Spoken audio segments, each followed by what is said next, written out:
Hello again. Mike's back. As you can see, I'm not in my house today. This looks different, doesn't it?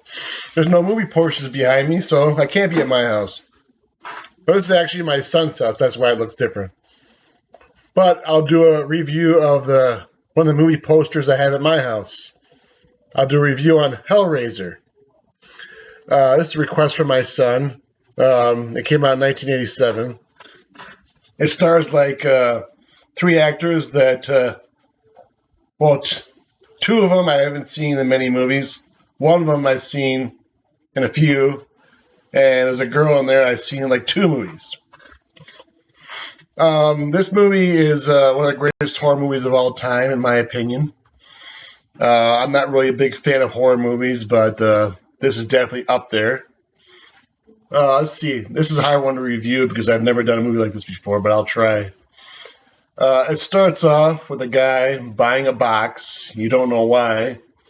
Then they show him playing with it, and a bunch of hooks come out of it and rip it into pieces. Later on in the movie, you find out that the box is like a gateway to hell, and a person who plays with it gets taken to hell.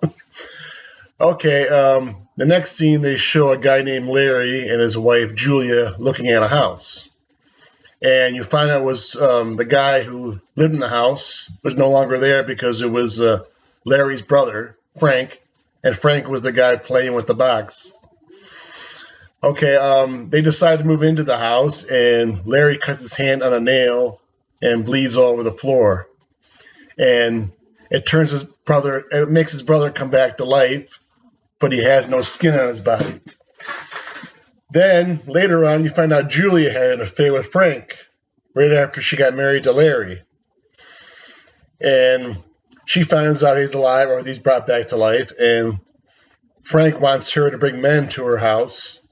And so Frank can kill him, and then every man he kills, he sucks all the blood out of him and gets more skin back. In the meantime, Larry has a daughter, and she comes over to her house, and she sees Frank and Julia doing this. And it's found out later in the movie that Frank stole Larry's skin and took it from him and killed him so he could have it.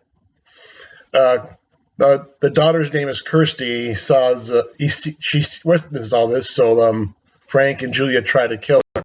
But she gets away and gets taken to a hospital. And while she's in the hospital, the creatures who took Frank to hell pay her a visit. And they want to take her to hell because she stole the box from Frank, and then she did the same thing he did. Instead of... she makes a deal with the people from hell, and then she says she knows where Frank is, and then they can have him instead of her. Okay, that's probably about as much as I want to give in the movie. I don't want to give all of it away, but that's most of it. This is a great for a horror movie. I would suggest seeing it, but if you're like squeamish, you don't like, if seeing a lot of blood makes you pass out, I wouldn't suggest seeing it. Of course, the movie's rated R. This movie had like 100 sequels. I don't know. It had a lot of them, so I lost track of them. I've seen Hellraiser 4. I wasn't really impressed with it. That was the last one I saw, so I didn't see any after that. Okay, that's the end of my review. I said the movie gives an 8, right? Yeah, I think it deserves an 8.